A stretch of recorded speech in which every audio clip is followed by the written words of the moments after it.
In the year 2014, I frequently used the app Uber because I wasn't able to drive for 12 months due to some DUI charges. Just a stupid mistake overall. There's this nightclub bar in my town that I would sometimes go to on the weekends with my friends. Sometimes I would get a ride home with a designated driver if we had one, and sometimes we would catch an Uber. This night I wasn't feeling too great, so I left a little early. It was somewhere between 1 and 2 in the morning. It was way too cold to walk home, so I called for an Uber. A guy nearby named Alex popped up, and I gotta be honest, he was a little creepy looking. He was older, didn't really smile in his picture, and he had a grayish goatee with a black beanie cap on. He was only 2 miles away, so I didn't really care. It said he had a Chevy Malibu, which sounded nice, so I requested he come pick me up. I waited on the bench outside the club next to the bouncer, who stood still like a statue, hands folded together. About 5 minutes later, a silver 2003 or something Chevy Malibu pulled up in front of the club. I stood up, a bit disappointed. It was such an old, ratty looking car. The guy didn't call me over or honk or anything, he just waited by the curb, so I got up and entered the back seat of the car. Right away, things got uncomfortable. He didn't say hello, he didn't shake my hand, he didn't even turn his head to look at me. All he said was in a very quiet voice, "Where are you headed?" To which I replied with my address. We began moving down Main Street, but in the wrong direction of my house. I told him this, and he turned left at the next intersection. Now we were moving away from the main roads and down the quieter residential areas. He didn't put my address into his phone, so I felt really strange. I didn't know if he was expecting me to direct him or not. I ended up putting my address into my own phone so he could listen. When the GPS said turn left down the next street, he completely missed it. I made a confused hand gesture. He noticed it and said, "I just gotta make a quick stop, don't worry, I'll give you a discount." Even though I was drunk, I still knew something bad was going on. Then, that's when I noticed the handgun sticking out from his middle glove box next to him. By now, I was trying to figure out how to get out of this car. At the next red light, I tried the door handle very quietly, but it wouldn't open. I saw that the child lock was on, and from this point forward, my heart was racing. The man was driving us far out of the direction of my house. We must have been 2 towns over by now. I was getting desperate. I couldn't call the cops because I didn't know what this guy might do. I figured my best option would be attempting to flick the child lock switch next to him by the front seats. I had to somehow slide over to the opposite side of the back seat behind him without him noticing. This was one of the most tense moments of my life. I locked my sight on his head through the rearview mirror, making sure he wasn't looking. I very casually slid behind him. Thankfully, he didn't notice. Now came the scariest part. I had to reach for the button up front at the next red light before he could do anything.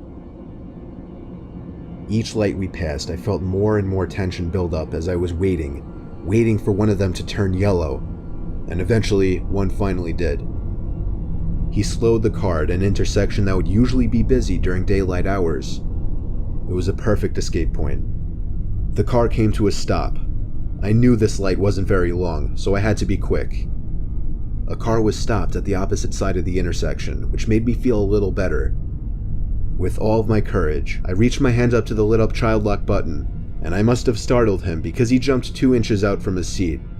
He screamed at me, and as I feared he would, he went for the gun right next to him. I was able to open the door and flee to the nearby Cadillac Escalade, where I banged on their windows asking for help. They drove off, completely avoiding me, but it didn't matter because the man in his Chevy Malibu was already gone down the block. I ran into a nearby grocery store that was open 24 hours, where I called a taxi this time. This was a very sobering experience because I don't remember being drunk at all in that store or during the taxi ride home. I reported the driver to Uber, who said they would escalate the situation to the authorities. It wasn't until a whole week later that an officer finally showed up at my front door for some questioning, and that was the end of that. I have no idea what became of that guy, but I've never used an Uber since.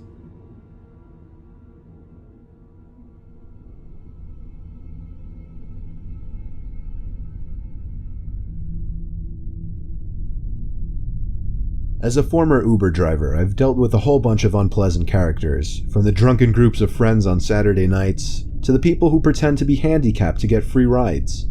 but every so often you may pick up somebody who can just be classified as a straight-up creep.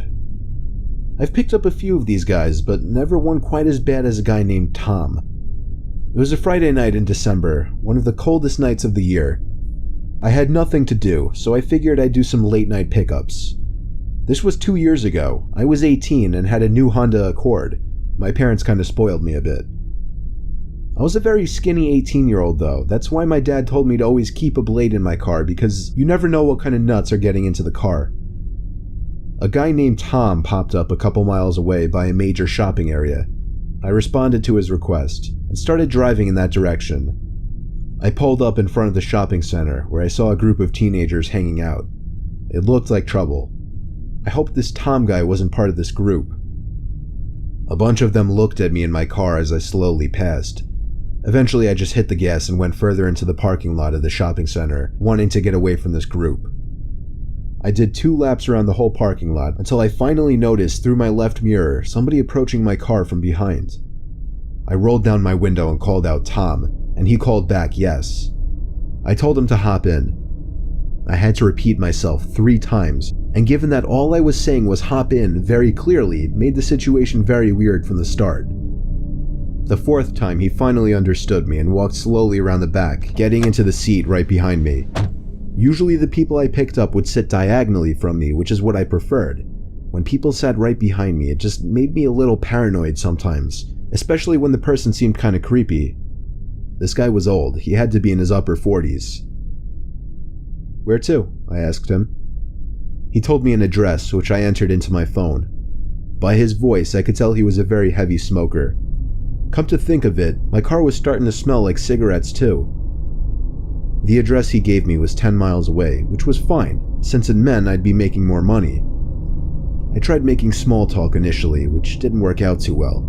Like if I would ask him a yes or no question, sometimes he would just mumble, and any other questions led to dry responses. I stopped talking when he completely ignored one of my questions. That was within just 5 miles. There was still 5 to go. By the 6-mile mark, things started getting uneasy in there. I was afraid to look into the rearview mirror because I was so sure that he was staring at me. I took a quick half-second glance and saw I was right. He was in fact staring at me. My body forced my foot down heavier on the gas. I wanted this ride to be over sooner. By the 8-mile mark, I started to realize we were in the middle of nowhere. We were on basically a deserted street with woods on either side and occasional buildings. I was growing suspicious now as to where this address he told me actually was. So, while driving, I dragged my finger across my phone to slide the map in the direction of the address. It seemed to lead to a dead-end street with no surrounding streets nearby. I was getting more and more nervous with each passing minute now. I shot a glance back up again at the mirror, and he was still watching me. I finally summed up the courage to ask him if the address he gave me was of his house. There was silence for a few moments, and I thought he was once again going to ignore me, or possibly didn't hear me, but 5 seconds later he finally answered yes. There was less than a mile left in the drive now, still surrounded by nothing but woods with the occasional empty-looking building. I was approaching the dead-end street that the address he gave me resided on, hoping some houses would come into sight. As the street came up, I slowed down so I could get a good look of it, but nothing could be seen. Just pitch blackness. I could only imagine why he wanted to get me out here alone, so far away from anybody or anything.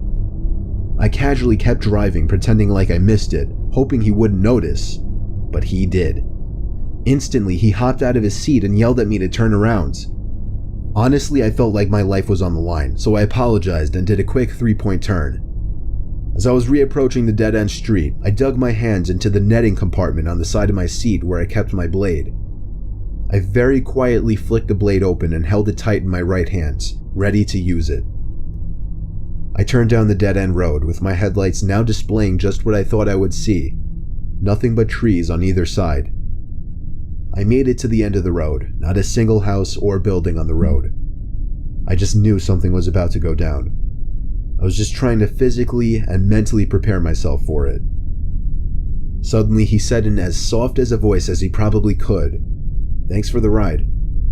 I wasn't even thinking about money at this point. He opened his door, but before stepping out, he said, "Could you get out of the car for a second? I need help carrying my bag. I have a bad back." But he didn't have a bag. I knew he didn't.